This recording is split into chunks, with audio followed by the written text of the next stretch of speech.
It really was quite unprecedented. I don't think anyone saw this coming. There's a lot more stress and anxiety on students at the moment. They're away from their community, so a lot of them are facing pretty bad isolation and loneliness. But then also you've got so many students who work in casual jobs in hospitality, all of which of those industries are wiped out. And so there's a lot of students who have lost their income. And then if you're an international student, you can't even access government support payments. Our expectation was that the university would have acted a bit quicker in terms of moving online. It was unfair that the university put them in a situation where they had to pick between getting their attendance marked for their class or staying safe. My name is Buchan and I'm the UMSU president. My name's Jack Buksh, I'm UMSU General Secretary. What made me get more involved in UMSU was that I was sort of drawn in by the fact that University of Melbourne was the best university in Australia. So I just assumed that it would be doing amazing things for its students and that everyone would feel cared for and supported, and I really found that that was not the case.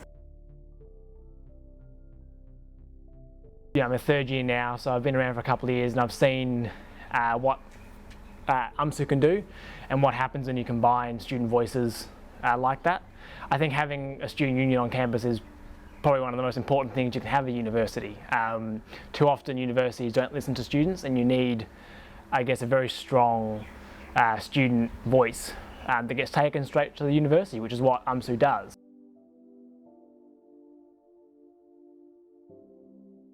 Within the past couple of months, UMSU has been quite successful in advocating for students and managing to change the university's position on a lot of things. We are quite lucky in the sense that we have those networks with the Deputy Vice-Chancellors and the Vice-Chancellor. We do contact them. We also contact the Joe Laguris, who's the academic registrar, and we have an email chain basically. It's kind of a couple of months long now, every day it goes back and forth. We raise kind of the general issues we're seeing and the general trends. WAM was probably one of the first issues that we were pushing, just because it was sort of like a universal position that all students were feeling very stressed and anxious about. During that time, we raised all of this to the university and they gave us a flat out no. So that's when we started our petition, which got over 13,000 signatures just of people saying that they are being impacted. It's really hard to do online learning and the university needs to take a different position. We just use other universities' policies to poke holes in the University of Melbourne's policies, because it was just about time that the University of Melbourne did. After WAM, fee relief was the #1 issue. We had the fees survey and we made sure that every student was aware and every student had the chance to have their voice heard by the university. The findings from our report state that students in those affected subjects where the quality of learning has gone down, they should receive fee relief. We raised all of this to the university and they gave us a flat out no. Just because the university says no, it doesn't mean we can't fight back against that decision. We were really excited when we heard that the university was announcing an emergency fund, but we've really recently found out that there have been some issues with that fund, in that people that have applied for it are waiting weeks before they receive any money, and it's really unfair because bills don't go away for students. They need this money now.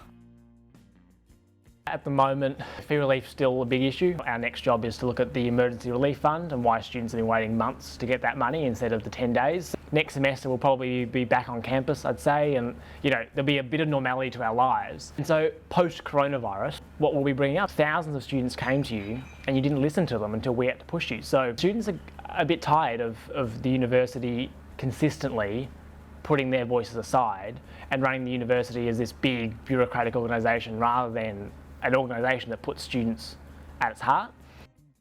I think the interesting thing that I know we've all found is how many students have turned to UMSU. I would say it's highest numbers in the history of the organisation. It's helped strengthen our campaigns and our voices. Without students behind us on anything we do, we may as well not exist, if we don't have students behind us. I think I've probably taken UMSU a bit more seriously than my actual degree. It's been a really rewarding experience just being able to help students out and just help myself through this. Do not panic in this pandemic or cry throughout this crisis. You are not alone. UMSU is always here for students.